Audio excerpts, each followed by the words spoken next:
No, let's do Monday. Or do Tuesday. Okay, it's recording. She should have said 2:15. Are you sure? All right, here we go. Cut this too long. So this is the last phylum in this chapter, phylum Echinodermata. This is still under section 15D. Okay. The echinoderms are your prickly animals, basically. You can think of them that way. Sea creatures. We're going to focus on the first class, which is starfish, or class Asteroidea. Echinodermata. Echinodermata.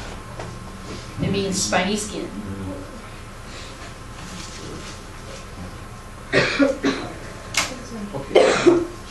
Alright, and then we have class Asteroidea, the starfish. Yes, asteroid. That's correct, because aster means star shape, and oidea is shape, so it's starfish.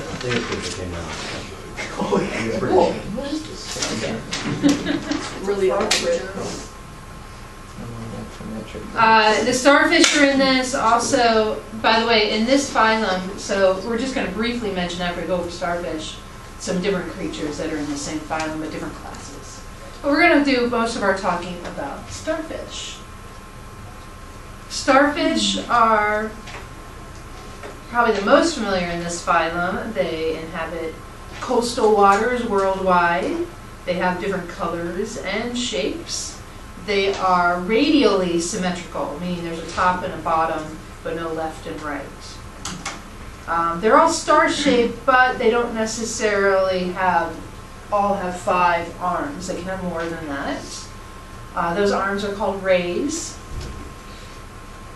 And they go from what's called the central disc, which is around its organs in the middle. So you have this central disc, and then the rays taper from there.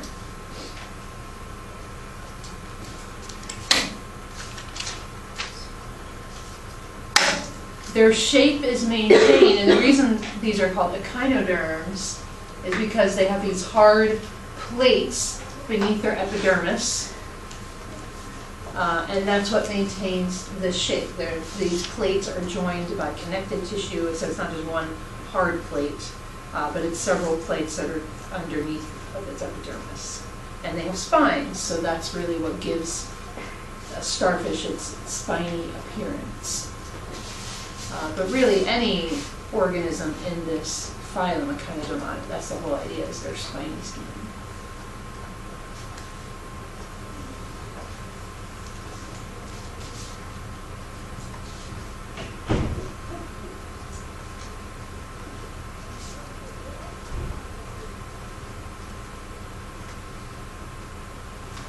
Anyone ever seen a live starfish?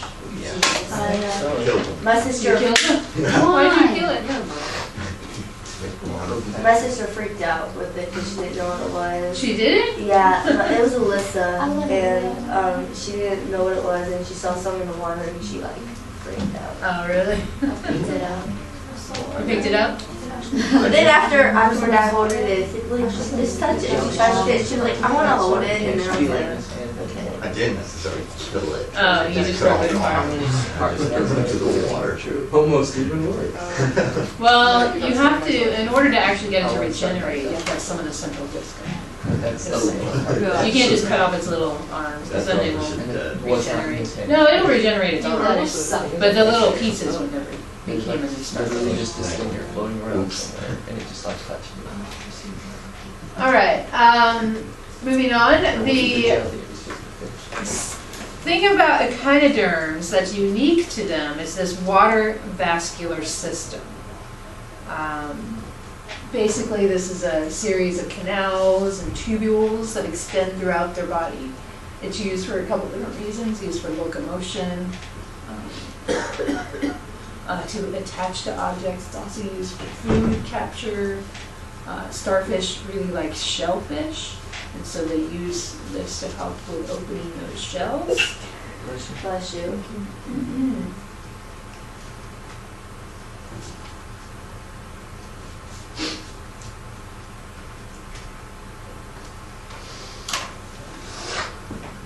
On the lower surface or on its ventral surface this is part of the water vascular system, they're called tube feet.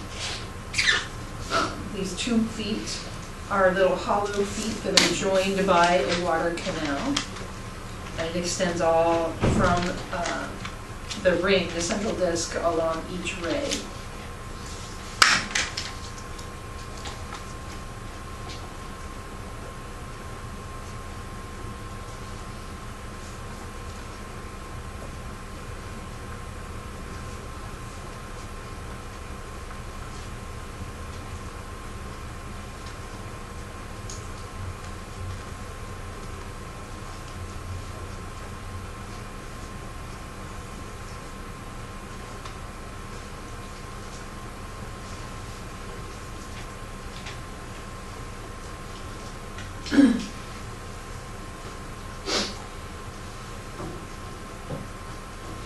It says starfish can have anywhere from 4 to 25 rays. Wow.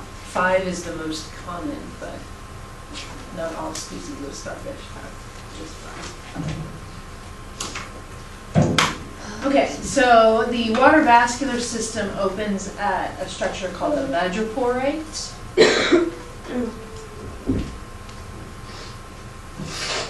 The madreporite is like a sieve on its dorsal surface, and it's used to help vary the water pressure basically within the tube feet.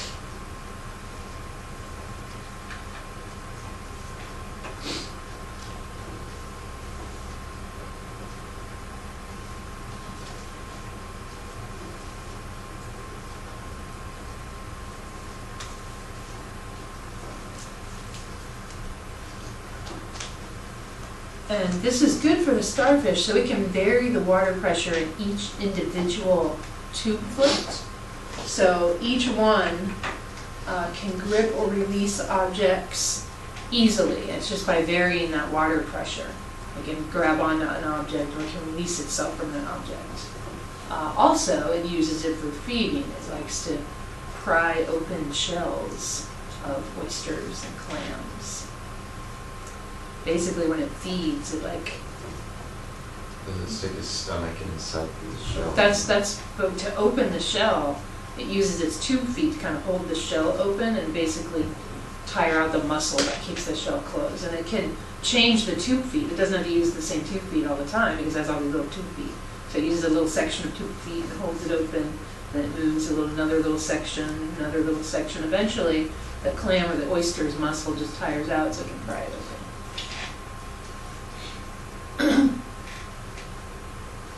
Yeah, starfish are really devastating to commercial shellfish beds because they love to eat the shellfish.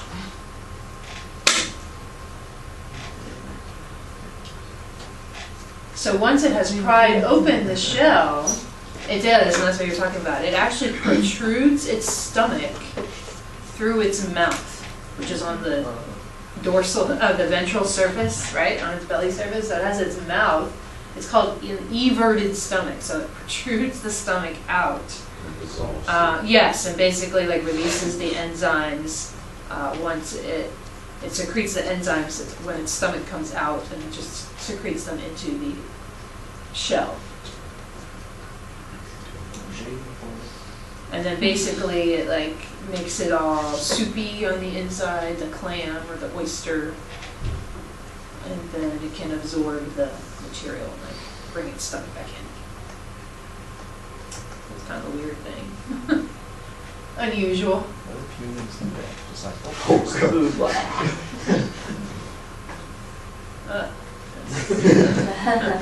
Eat spaghetti. If we did do that, I don't think Yeah, it'd be we'd consider it normal. weird anymore. yeah. True. But still, weird to think about humans.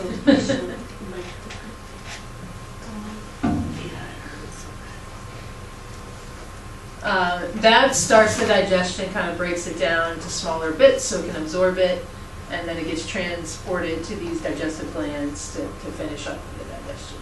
But that's how it feeds.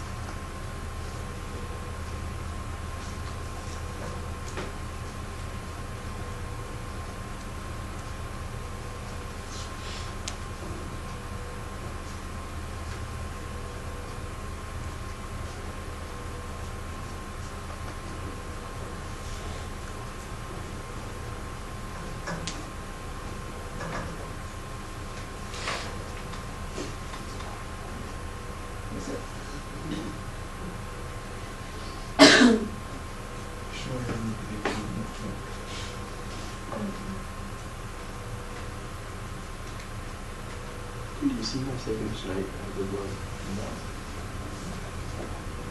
Okay, respiration and excretion. It occurs between the coelom, which is its body cavity, located in the central part of it. So you have the coelom, and there's space there. So respiration and circulation, or no, respiration and excretion occur there. Basically, the fluids are brought to the surface through something called skin gills, which are kind of like these little projections in its skin. And so the fluids bring the waste, basically, or carbon dioxide can be eliminated, and then the oxygen can be absorbed, or the liquid waste, that's what excretion is, can be released through these little skin gills. Gases are exchanged easily.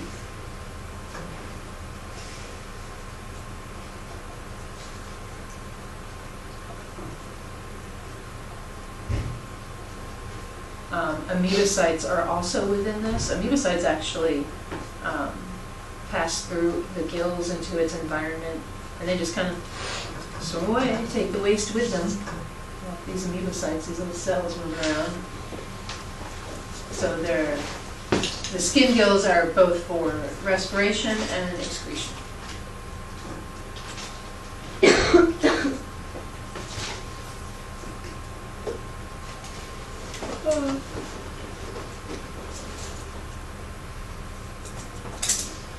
By environment, it means water. Right? Yes, it has to live in water.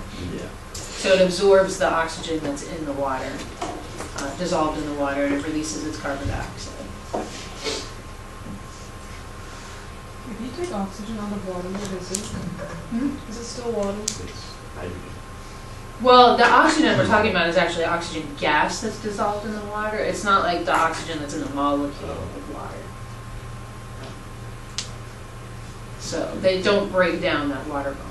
If you take it out of the molecule, then it's just hydrogen. Then all you have left is hydrogen, yes, that's correct. So there's hydrogen. Cyanide.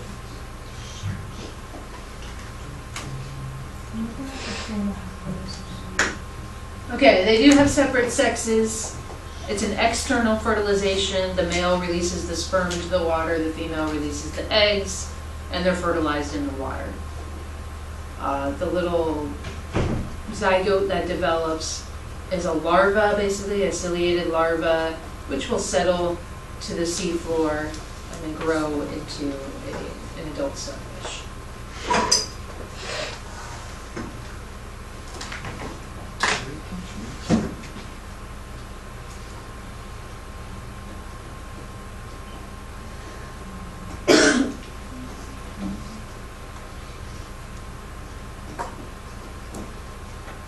The starfish is able to respond to its environment even though it has no head or brain.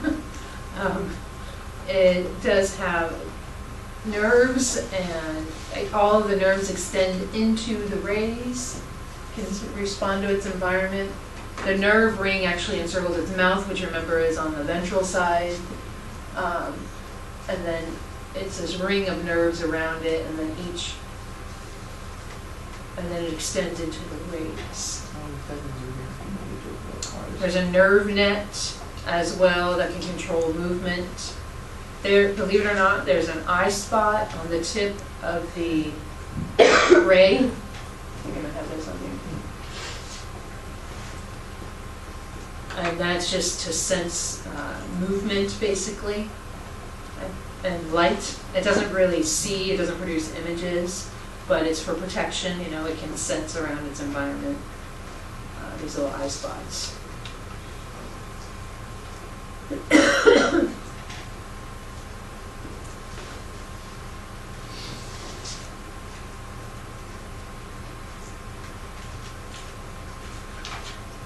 So quite responsive to its environment. And then, of course, we already talked about it, but its remarkable powers of regeneration. If you can you dismember a starfish, as long as it's got a portion of that central disc attached to it. So basically, if you cut it through the center into 5 pieces, if it has 5 arms, then each one will become a starfish. It's Wolverine. You don't cut Wolverine in half and it makes a new one. That's true. You don't get two Logans running Well, that's around. because they're chopping with a skeleton. You can't cut him. Oh yeah, But if you did, if you did. You see Patrick Stewart's in a What do you new want? Logan. He's in a new one. Patrick Stewart is in Logan now. Yeah. There's another. It's just Wolverine. they made Wolverine's the only X-Men that got his own movie, isn't he? Yeah. He's the only cool guy. Exactly. He's the only cool one. I mean, there's Xavier, but There's Xavier. Okay, Magneto. I'd be down for Magneto. I don't know anything about him. Oh It's yeah. all the other movies focus on. Or for like Nightcrawler or something. Nightcrawler, that would be cool. All right. Nightcrawler Anyway, wants to see that movie. like I was saying, starfish can destroy basically commercial shellfish beds. You really wouldn't want to have starfish. And then there's something called a crown of thorns starfish, which is poisonous. It likes corals, which is bad because then the corals can't make the coral reef, which is home to lots of other creatures. So, starfish may seem harmless, but really they are not. And they're really difficult to kill because, like I said, they have these amazing powers of regeneration. So, What do you feel? Let's nuke it. just take it out of the water and let it dry out. Let's nuke it. I don't like things. Oh, they put him under that fan. Give me the tear of the Queen Cooper.